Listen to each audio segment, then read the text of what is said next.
வணக்கம் தோழர்களே. நறுக்குன்னு கேள்வியும் நச்சுன்னு பதில்களும் நிகழ்வுல உங்களை சந்திக்கிறேன். எக்கச்சக்கமான கேள்விகள் மக்கள் கேட்டுட்டே இருக்கிறாங்க. அதுக்கு பதில் வார இறுதியில நம்ம சொல்லிட்டு இருக்கோம். இன்னைக்கு சொம்படிக்கிறதுனா என்னதுக்கா அப்படின்னு நக்கலா ஒருத்தர் கேட்டிருக்காரு. இன்னொருத்தர் கேட்டிருக்காரு, இந்தியாவின் பொருளாதாரம் உலகத்திலேயே 4வது இடத்துக்கு போப்பதாமே உண்மையா அப்படின்னு கேட்டிருக்காரு. இந்த பாஜகவுக்கும் காங்கிரஸ் கட்சிக்கும் இருக்க ஒற்றுமையை சொல்லுங்க அப்படின்னு கேட்டிருக்கிறாங்க. பேச வேண்டிய இடம் தான் இது. சொம்படிக்கிறதுல இருந்து போவோமே. சொம்படிப்பது என்றால் என்ன அப்படின்னு சாம் கரோயல் அப்படின்னு ஒருத்தர் கேட்டிருக்காரு. Very simple. சொம்படிக்கிறதுல என்ன? ஜால்ரா போடுறது. என்ன நடந்தாலும், என்ன தப்பு நடந்தாலும், என்ன மோசமான சூழல் இருந்தாலும், தான் ஒரு கட்சியை சேர்ந்தவ, ஒரு சித்தாந்தத்தை சேர்ந்தவ, அல்லது இந்த தலைவர் எனக்கு பிடிக்கும்னா கண்ணை மூடிக்கிட்டு ஜால்ரா தட்டுறதுக்கு பேரு தான் சொம்படிக்கிறது என்று பொருள். இது எல்லா அமைப்புகள் இருக்குன்னா இருக்கு. ஆனா முடிஞ்ச அளவுக்கு அறத்தின் பக்கம் நிற்பதுதான் அரசியல். இதுல ரொம்ப சிம்பிளா சொல்லலாம்னா, சொம்படிக்கிறதா பல விதமா நம்ம பார்க்கலாம். என்ன நடந்தாலும், எது நடந்தாலும் தட்டி கேட்காம கூட நிக்கிறது. அது எப்படிங்க? உதாரணத்துக்கு நம்ம அண்ணன் சீமான் விஜயலட்சுமி கேஸ் வந்த போது பயங்கரமா தமிழ்நாடே பேசு பொருளா இருந்தது. அந்த விஜயலட்சுமி கேஸ் வரும்போது உச்ச நீதிமன்றத்திலே போய் அவர் தடை வாங்குற அளவுக்கு அந்த கேஸ் ரொம்ப பரபரப்பை உருவாக்குன கேஸா இருந்தது. அது விசாரணைக்கு தமிழ்நாட்டில் காவல்துறை கூப்பிடும் போது அண்ணன் சீமான் அவர்கள் ஒரு பெரும் திரள் கூட்டத்தை, நிதியில மட்டும் திரள் இல்ல, கூட்டமும் பெரும் திரள் கூட்டம் தமிழ்நாடு முழுவதும் இருந்து மக்களை ஒருங்கிணைத்து போலீஸ் ஸ்டேஷன் முன்னாடி வந்து நிக்க வச்சுட்டாப்ல. அவன் பார்த்தீங்கன்னா ஒரு விடுதலை போராட்டத்துக்கு வந்த மாதிரி அவன் ஃபீல் பண்ணிட்டு இருக்கான். இந்த அமைப்புல, அதாவது நாம் தமிழர் அமைப்புல ஒரே ஒருத்தராவது இந்த பாலியல் குற்றச்சாட்டு ஏன் நடந்ததுன்னு ஒரு பொதுக்குழுவை கூட்டி கேட்டாங்களா? இல்லை. இதை எப்படி சரி பண்ணணும் அப்படின்னு பொதுக்குழுவுல கேட்டாங்களா? இல்லை. எங்க அண்ணன் மாவீரன், எங்க அண்ணன் பெருசா அறுத்து தள்ளுவாரு, அவர் வந்து அந்த காலத்துல செஞ்சிருக்கலாம், சீமானே ஒத்துக்கிட்டாரு ஆமா அப்படின்னு. அது ரொம்ப ஆபாசமா சொன்னாரு, காசு வாங்கிட்டு படுத்தான்னு. சோ ஒத்துக்கிட்ட பிறகும் கூட அவர் கூட நின்று அந்த பெரும் கூட்டம் அடிச்சுச்சுல, அதுக்கு பேரு ஜால்ரா சொம்பு. செலக்டிவ் கோவம், அதுக்கும் ஜால்ரான்னு பேரு. அதென்ன செலக்டிவ் கோவம்? மக்கள் ஒடுக்கப்படுகிற எல்லா விஷயங்களுக்கும் கோவம் வரணும். ஆனா செலக்டிவா மாத்திரம் கோவம் வந்தா அது சொம்படிக்கிறதுன்னு அர்த்தம். உங்களுக்கு புரியுற மாதிரி உதாரணத்தை சொல்றேனே. நம்ம அண்ணாமலை சாட்டை எடுத்து அவருக்கு அவரே அடிச்சுக்கிட்டாரு. ஏன்னா அண்ணா பல்கலைக்கழக மாணவிக்கு நீதி வேணும்னாரு. ரைட்டு, நல்ல விஷயம்தான். அடிச்சுக்கிறது கொஞ்சம் கோமாளித்தனம்னாலும் சரி, கேட்கிற நீதி வந்து நியாயமானதுதான். ஆனா அதுக்கு பிறகு போன மாசம் ஒரு உண்ணாவிரத போராட்டத்தை அறிவிச்சாரு. இந்த ஈரோடு பக்கத்துல ரெட்டை கொலை நடந்துச்சு. அந்த ரெட்டை கொலையாளிகளை கண்டுபிடிக்கலன்னா உண்ணாவிரதம் இருப்பேன் அப்படின்னாரு. ஆனா போலீஸ் கண்டுபிடிச்சிட்டாங்க, அது வேற விஷயம் வச்சுக்கோங்களேன். அப்படி உண்ணாவிரதம் இருக்க தெரிஞ்ச, சாட்டையால் அடிக்க தெரிஞ்ச அண்ணாமலைக்கு போன வாரம், ஒரு மாசத்துல, போன மாசம் ஃபுல்லா ஒரு 3 பேர் போக்சோ சட்டத்துல பாஜகவின் நிர்வாகிகள் கைது செய்யப்பட்டிருக்காங்க.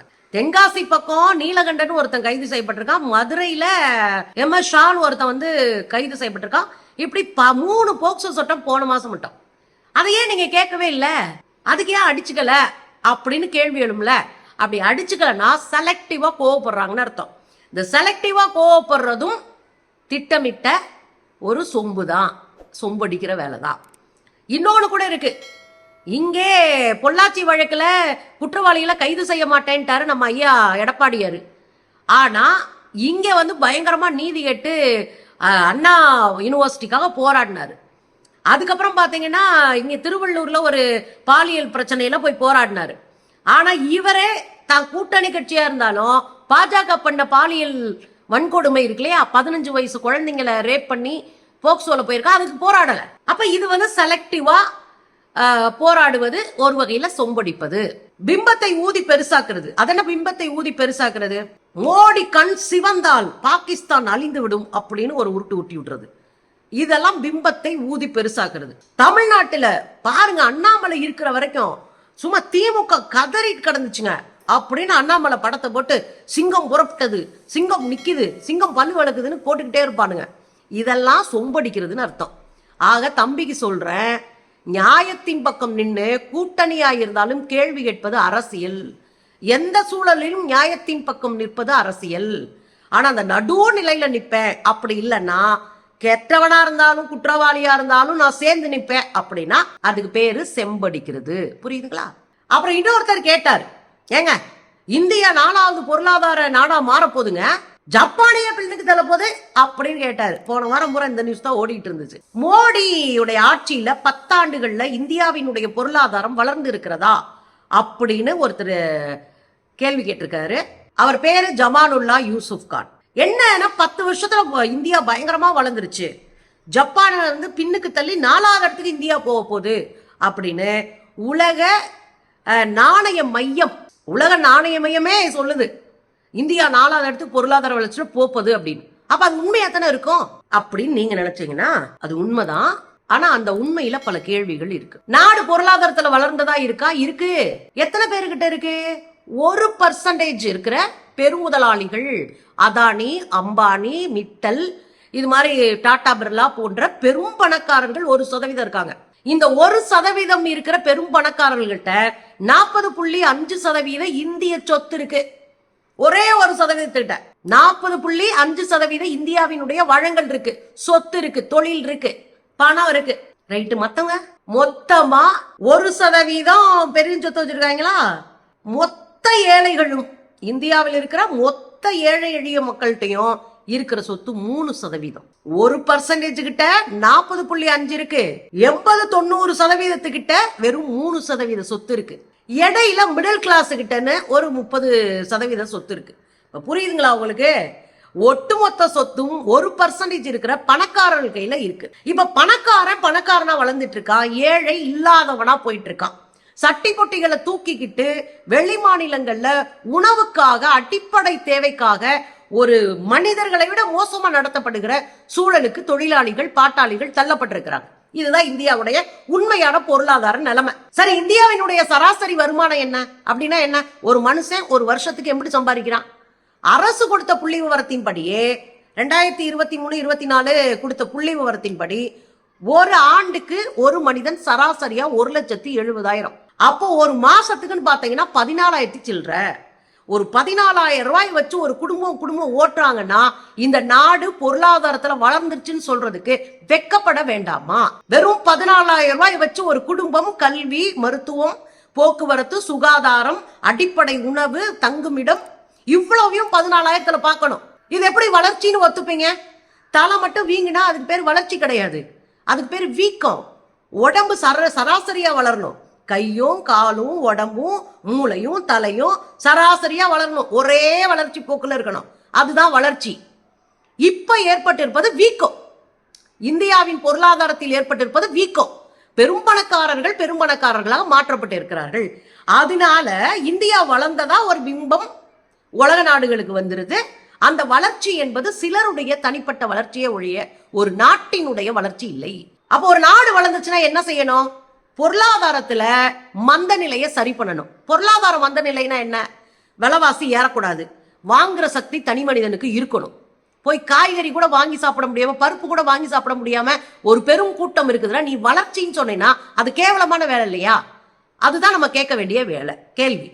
அப்ப இந்த விலைவாசி குறைக்கணும், பொருளாதார மந்தத்தை குறைக்கணும், வாங்குற சூழலை உருவாக்கணும், மக்களுக்கு அடிப்படையில 3 நேரம் உணவு கிடைக்கணும், நிம்மதியான வாழ்க்கை கொடுக்கணும். இது எதுக்குமே வேலை இல்லாம 1% பேரு சொத்து சேர்த்துட்டானா, அதனால ஒரு நாடு வளர்ச்சி அடைஞ்சிச்சுன்னா, அதுவும் ஜப்பானை பின்னுக்கு தள்ளிட்டு 3வது இடத்துக்கு போயிடுச்சுன்னா இதை விட அசிங்கம் வேற எதுவுமே இல்லை.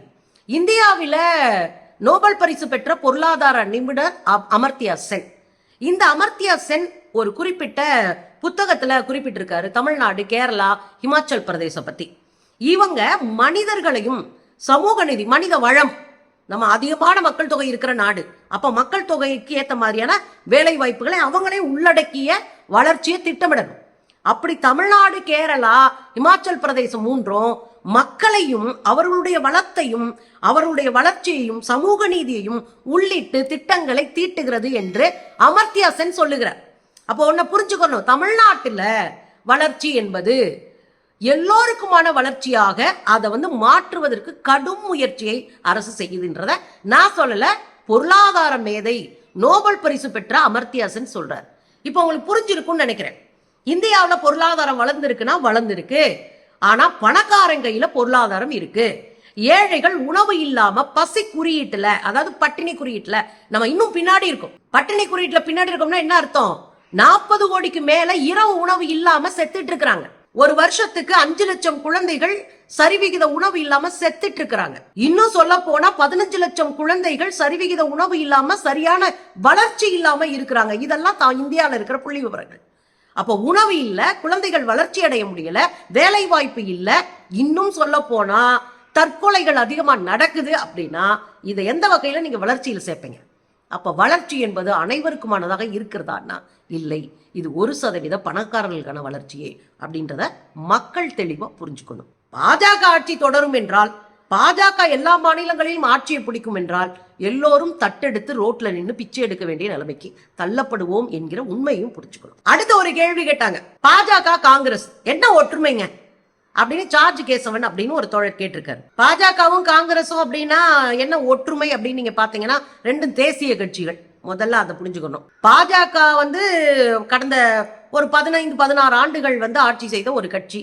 மிச்சம் இருக்கிற 70, 60, 50 ஆண்டுகளுக்கு மேல ஆட்சி செய்தது காங்கிரஸ். இதெல்லாம் இந்தியாவில் ஒன்றியத்தில் ஆட்சி செய்த கட்சின்ற ஒற்றுமை. காங்கிரஸ் சாஃப்ட் சஃப்ரான், அதாவது காவியிலேயே சாஃப்டா இருக்கிற காவி. அவங்களுக்கும் கடவுள் நம்பிக்கை இருக்கும், கடவுள் பேரை சொல்லி ஓட்டு கேட்கணும், அரசியல் பண்ணணும் அவங்களும் இருப்பாங்க. ஆனா அதுல சாஃப்ட் தானே இருக்கும். பாஜக என்ன பண்ணும்? அடிச்சு ஆடக்கூடிய ஒரு வேலையை பார்க்கும். சரி, காங்கிரஸும் முதலாளிகளுக்கு சப்போர்ட்டா இருக்கும். ஆனா எல்லா முதலாளிகளுக்கும் சப்போர்ட்டா இருந்துச்சு. எல்லா முதலாளிகளும் இன்னைக்கெல்லாம் கிங்ஃபிஷர் எல்லாம் ஓடி போய் வெளிநாட்டுல இருந்து முந்த நாள் பேட்டி கொடுக்குறாரு. நான் களவாணியங்க, நான் பேங்க்ல காசு வாங்கியிருக்கேன், கடை வாங்கியிருக்கேன், தொழில் பண்ணிட்டு இருக்கேன், வட்டி கட்டிட்டு இருக்கேன், என்னைய திருடனாக்கி தெருவில் ஓட விட்டீங்களே அப்படின்னு ஒரு 3 நாளைக்கு முன்னாடி ஒரு பேட்டி கொடுத்ததை நம்ம பார்த்தோம். அப்போ ஒரு சிம்பிளான ஒரு விஷயம் என்ன அப்படின்னா, காங்கிரஸ் பீரியட்ல எல்லா முதலாளிகளும் வளர்ந்தாங்க, இங்க செலக்டிவ் முதலாளியும் வளர்றாங்க. ரொம்ப புரிஞ்சுக்கணும். ஆனா முதலாளிகளை 2 அமைப்பும் வளர்த்து விட்டுச்சு. வளர்த்து விட்டதுல மாற்று கருத்தே கிடையாது. ஆனா இங்க மோடியை எதிர்க்கிற அல்லது மோடிக்கு சப்போர்ட்டா இல்லாத முதலாளிகள் எல்லாம் காசு பணம் கடை வாங்கி சிக்கி சீரழிஞ்சு ஊரை விட்டு ஓடி இப்படி பல முதலாளிகள் போயிருக்காங்க. இன்னொரு முக்கியமான ஒற்றுமை இருக்கு. என்ன அப்படின்னா ஆட்சியை கலைப்பது. ஆட்சியை கலைக்கிறதுல காங்கிரஸ் ரொம்ப ஜரூரா வேலை பார்த்த ஒரு கட்சி தான். ஏராளமான முறை தமிழ்நாடே ஆட்சி கலைக்கப்பட்டிருக்கு. எந்த மாநிலங்கள் அவங்களுக்கு ஒத்து வரலையோ அவங்க ஆட்சி அப்புறம் கலைச்சு விட்டுருவாங்க. கலைச்சு விட்ட பிறகுதான் கடைசியில பொம்மை அப்படின்ற ஒரு முதலமைச்சர், கர்நாடக முதலமைச்சர் பொம்மை ஒரு கேஸ போட்டு அந்த கேஸ்ல உச்ச நீதிமன்றம் பொலேர்னு ஆளக்கூடிய ஒன்றிய அரசு அடிச்சு, அப்படியெல்லாம் நீ பாட்டுக்கு ஒரு ஆட்சியை கலைச்சு விட்டுலாம் போக முடியாது, அது மக்களால் தேர்ந்தெடுக்கப்பட்ட ஆட்சி, அந்த ஆட்சியை கலைக்க வேண்டும் என்றால் இந்த வேலையெல்லாம் நீ பார்க்கணும் அப்படின்னு ஒரு இதை கொடுத்தாங்க. அதோட முடிஞ்சிச்சு. அதுல ஆட்சியை கலைக்க போற மாநிலத்தில் ஆட்சியில் இருக்கிறவங்களுடைய ஒப்பீனியனும் வேணும்னு அதுல சட்டத்துல அந்த தீர்ப்புல சொல்லியிருக்காங்க. அது பெரிய தீர்ப்பு. அதெல்லாம் வச்சுதான் இப்ப ஆட்சியை கலைக்க முடியல. ஆனா பாஜகவும் ஆட்சியை ஒடுக்குகிற வேலையை பார்க்குது. எப்படி? பின்னாடி கேட்ட உடைச்சுக்கிட்டு ஒடுக்குது. எப்படி? ஆட்சிக்கு பணம் கொடுக்க மாட்டாங்க, ஆட்சியை காலி பண்ணுவாங்க, ஆட்சிக்குள்ள ஒரு நெருக்கடியை கொடுப்பாங்க, வேறு மாநிலங்கள் ஆளக்கூடிய மாநிலங்கள்ல ஒரு பதற்றத்தை உண்டு பண்ணுவாங்க, சட்ட ஒழுங்கு பிரச்சனையை உண்டு பண்ணுவாங்க. இதெல்லாம் பாஜக ஆட்சியை செயலற்றதாக மாற்றுவதற்கு செய்யக்கூடிய உள்ளடி வேலை. ஏன்னா ஆட்சியை கலைக்க முடியாது பாஜக, அதனால இந்த உள்ளடி வேலைகளை செய்து இது பண்றாங்க. சரி, என்ன வேற்றுமை அப்படின்னா, பாஜக ஆட்சியில ஒரு திட்டத்தை கொண்டு வந்தானா அதை நம்ம ஏத்துக்கலன்னா ஏத்துக்கிற வரைக்கும் நம்மள அடிப்பான்.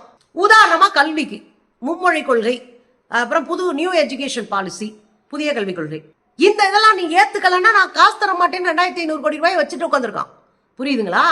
ஆனா அப்படியே இந்த பக்கம் வந்தீங்கன்னா, காங்கிரஸ் பீரியட்ல தேசிய அளவுல தேர்வு வைக்கும் போது 2007-8 நம்ம கேஸ போட்டு நாங்க முடியாதுன்ட்டோம், நமக்கு வேண்டான்னு விலக்கு கொடுத்துட்டாங்க. புரியுதுங்களா?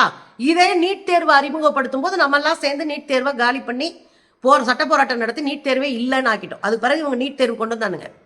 இந்த விதிவிலக்குன்னு இருக்கு இல்லையா, ஒரு சட்டத்தை கொண்டு வர்றாங்க, விதிவிலக்கு கேட்கிற மாநிலங்களுக்கு விதிவிலக்கு கொடுக்கும் காங்கிரஸ். விதிவிலக்கு கொடுக்கவே மாட்டோம், நீ ஏத்துக்கிட்டு தான் ஆகணும் சர்வாதிகாரம் பண்ணுவது பாஜக. இப்ப உங்களுக்கு புரியுதா? நாம விதிவிலக்கு கேட்க முடியும் காங்கிரஸ் கிட்ட, அவன் பல மாநிலங்களுக்கு விதிவிலக்கு கொடுத்திருக்காங்க. ஆனா இங்க அப்படி இல்லை. நீங்க மும்மொழி கொள்கை தீவிரமா அமல்படுத்தப்பட்ட போது போராட்டம் நடத்தி நம்ம இருமொழி கொள்கை என்பது நமக்கு சட்டமாவே தமிழ்நாடு நீங்களாக தான் மும்மொழி கொள்கை இருக்கு. அப்ப அவங்க நமக்கு விலக்கு கொடுத்திருக்காங்க, நம்ம சட்ட ரீதியா போராடி விலக்கு பெற்றிருக்கோம். இப்படி பல விஷயங்களை சொல்ல முடியும். 69% தமிழ்நாடு போராடி பெற்ற ஒரு இதுதான். அதை வச்சுதான் நம்ம இன்ன வரையும் ஸ்ட்ராங்கா நிக்கிறோம் 69% இடஒதுக்கீடு அப்படின்றது. அதை தான் இன்னைக்கு ராகுல் காந்தி சொல்றாரு, நாங்க ஆட்சிக்கு வந்தா இந்த வெறும் 50%ன்றதை தூக்கிட்டு, ஏன்னா ஒன்றிய அரசு வெறும் 50% இடஒதுக்கீடு தான், அதை தூக்கிட்டு இன்னும் பலருக்கும் இடஒதுக்கீட்டின் மூலமாக வாய்ப்பை உருவாக்குவோம் சொல்லிட்டு நிறைய பிரச்சாரம் பண்ணிட்டு இருக்காரு. அப்போ ஒரு விஷயத்தை நம்ம புரிஞ்சுக்க வேண்டிய தேவை இருக்கு தோழர்களே. காங்கிரஸ் பீரியட்ல சில நெருக்கடிகள் வந்துச்சு. பியூரோகிராட்ஸ் என்று சொல்லப்படுகிற இந்த நிர்வாகத்துல இருக்கிறவங்க காங்கிரஸ்க்கு எதிராக சங்கிகளாக நின்று வேலை செய்து பல வேலைகளை முடிச்சாங்க. அதுல ஒண்ணுதான் ராமர் கோயில் கட்டப்பட்டதும், அதுல ஒண்ணுதான் பாபர் மசூதி இடிக்கப்பட்டது அப்படின்னு. அது பெரிய வழக்கு. காங்கிரஸ் ஆட்சி காலத்துல ரொம்ப தெளிவா நம்ம விலக்கு பெற முடியும். காங்கிரஸ் ஆட்சி காலத்துல நாம ஒண்ணு முடியல அப்படின்னு சொன்னா அவங்க விலக்கு கொடுக்குறாங்க. ஆனா பாஜக அதுல அது வாய்ப்பே இல்லை என்பதுதான் உறுதி. அப்ப என்ன அப்படின்னா, இவங்களும் முதலாளிகளுக்கு உதவுனாங்க, அவங்களும் முதலாளிக்கு உதவுனாங்க, இவங்க எல்லா முதலாளிக்கும் உதவுனாங்க, அவங்க குறிப்பிட்ட முதலாளிக்கு உதவுறாங்க. அவங்க எல்லா மாநிலத்துகளும் சட்டத்தை பயன்படுத்தி நேரடியாக ஆட்சியை கழிச்சுட்டு போனாங்க காங்கிரஸ். ஆனா இவன் சட்டத்தை பின்னாடி, அதாவது பூட்டை உடைச்சு பின்கேட்டு வழியா இந்த ஒரு மாநிலம் இயங்காம செய்வதற்கான எல்லா யோகியத்தன வேலைகளையும் செய்வது பாஜக. அப்படி ஒப்பிட்ட அளவில் பார்த்தோம்னா காங்கிரஸை அடிச்சு உட்கார வச்சிடலாம், தட்டி கேட்கலாம், போராடி உட்கார வச்சிடலாம். ஆனால் பாஜகவை அப்படிலாம் நம்ம உட்கார வைக்க முடியாது. அது கொடூரமான பயங்கரவாத அமைப்பு.